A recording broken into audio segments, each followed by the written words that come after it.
Anticipating the final report of MH370 investigation to be released, but what we received was a report, but it was not called the final report. So for that, we are grateful that they didn't finalize it by calling it a final report. And we are also grateful to the Annex 13 investigation team for all of the work that they have put in.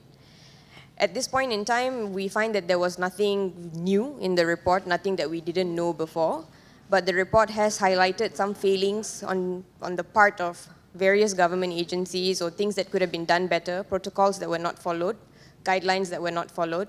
And we hope very strongly that the investigation team pushes for reform or pushes their recommendations forward. For a lot of things that they have mentioned that could have been done better, we hope that these mistakes are not repeated and that measures have been put in place to avoid errors like this from happening again in the future. Because this was a briefing by the safety and investigation team, we were not given any answers about the continuation of the search or of the future of the search.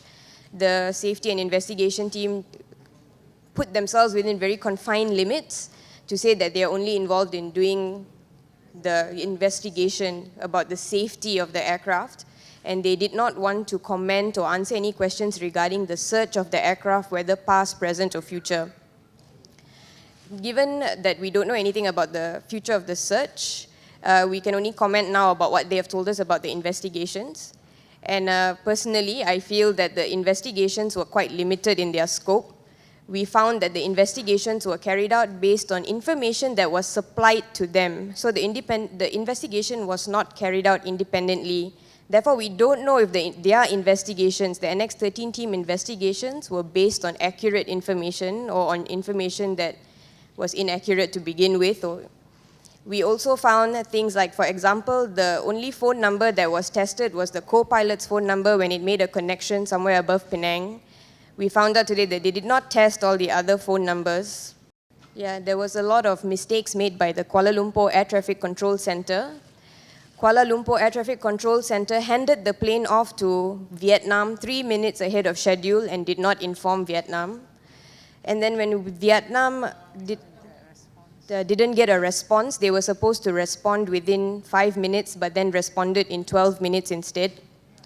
Malaysian Air Traffic Control, instead of conducting independent investigation when they realized the aircraft hadn't gone into Vietnam airspace, relied too much on information provided by MAS. MAS told them that the plane was flying over Vietnam or the plane was flying over Cambodia, and those were based on MAS's projected assumptions of where the plane was supposed to be and not where the plane actually was. And because of that, a couple of hours were lost. Malaysian Air Traffic Control also did not communicate with the Malaysian Air Force, the military Air Force, and therefore they also lost an opportunity to find the plane while it was still within Malaysian airspace. We found that there were only 2 attempted phone calls made from the ground to the aircraft, and these phone calls were made something like 4 hours apart, 4 or 5 hours apart. And they could not give us an adequate response about why more phone calls were not made. And we asked them extensively about the debris that has been languishing in Madagascar and debris that was never collected on time, to which we also did not receive a satisfactory response. And they confirmed that they have no problem with resources and money, so we still don't understand why debris was not collected on time and why they have a very not so concerned about the debris attitude. And our current concerns now are going forward. We are not sure what will happen if new evidence shows up, who is going to be responsible to look into it, to investigate it, and what options are available for a future search, especially if no cure, no fee offers are made. It is, of course, our desire and it has been our only hope for the last 4.5 years or so that the search continues, that the plane is found, so that this can be prevented from ever happening again in the future. So we would really like the government of Malaysia, especially the Ministry of Transport and the Minister of Transport, to make it clear that this search is not over, and that we are open to receiving tenders of a no cure, no fee nature from companies that are adequately equipped to conduct a deep sea search. And we believe that Malaysia has nothing to lose if a no cure, no fee basis search. because the payment will only be made if the plane is found, we have to remember that millions and millions of people fly every single day. Safety is not to be taken lightly. And we hope that they consider seriously the implications that this can have on aviation travel for everyone. Can you just explain a bit more about the gap between them being paid to be a bit more and how you feel that's what led to this? At this point, it's important to note that I don't think that the Malaysian Air Traffic Control is responsible for the plane going missing. The plane went missing because of things that happened on board, which no one can confirm. But I believe that the lack of response or immediate response or the lack of following procedure by Air Traffic Control has made it harder now for us to locate the plane. So if they had probably followed procedure and if they had alerted the Royal Military, the Malaysian military, then maybe they could have sent up another plane to look at what was going on with the Malaysian Airlines. We could have seen where it went, maybe they could have followed it.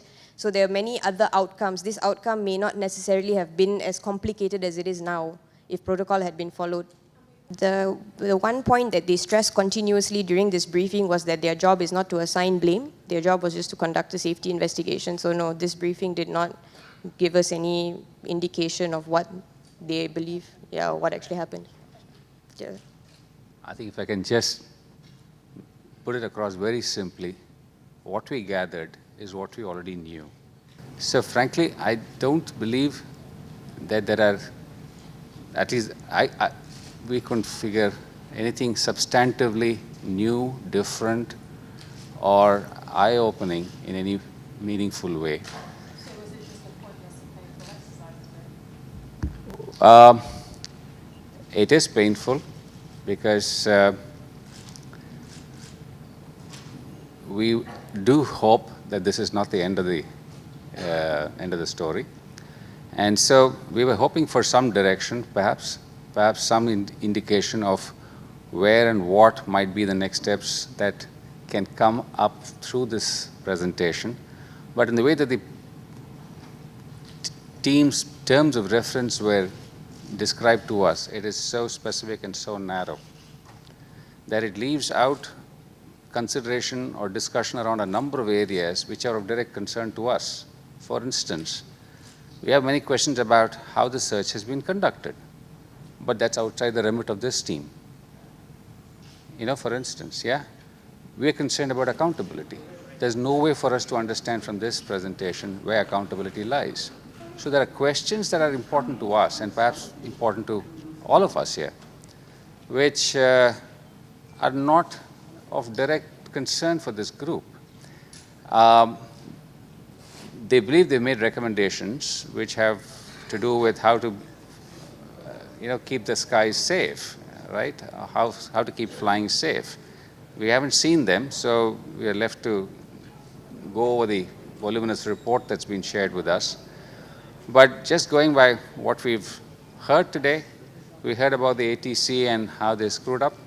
We heard about some of the things that have happened in the course of the investigation that has to do with the kind of cooperation, the kind of information they've received or lack of information they've received.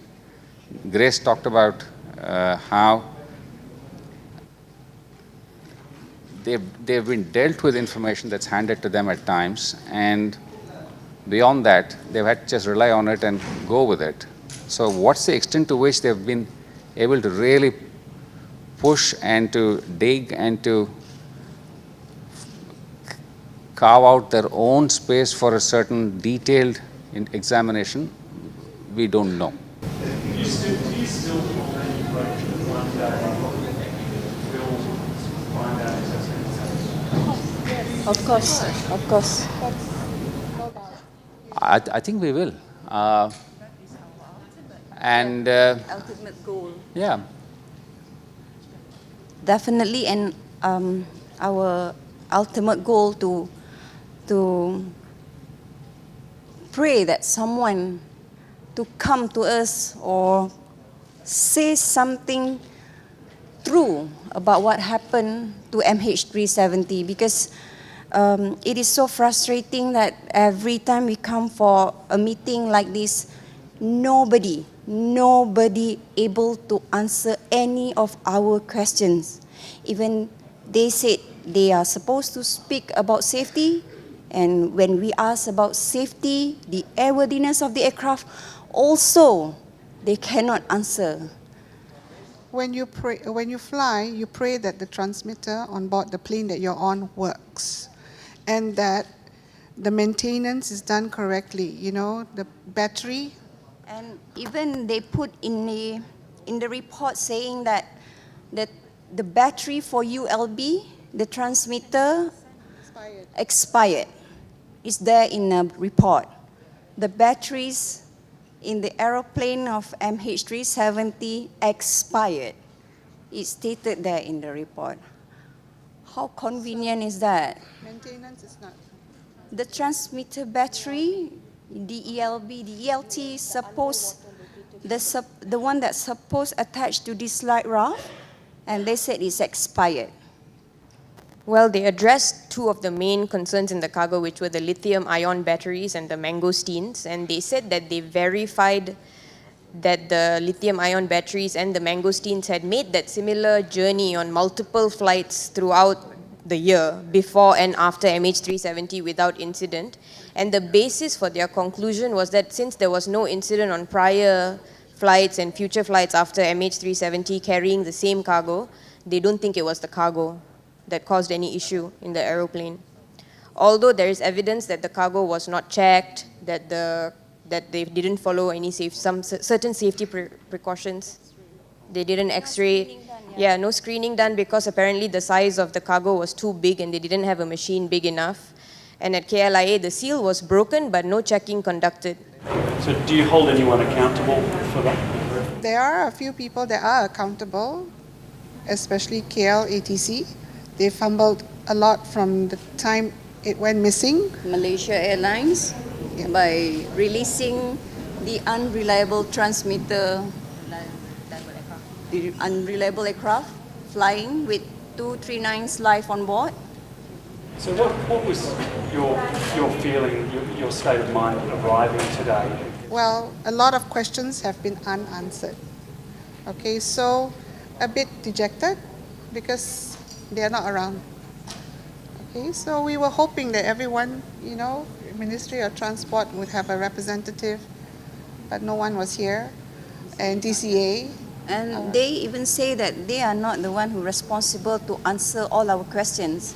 They even say they are not the investigator who responsible to answer all of The questions that we asked. exactly. So we would love to meet the investigation team. We would love to meet the investigator and those people who responsible in this.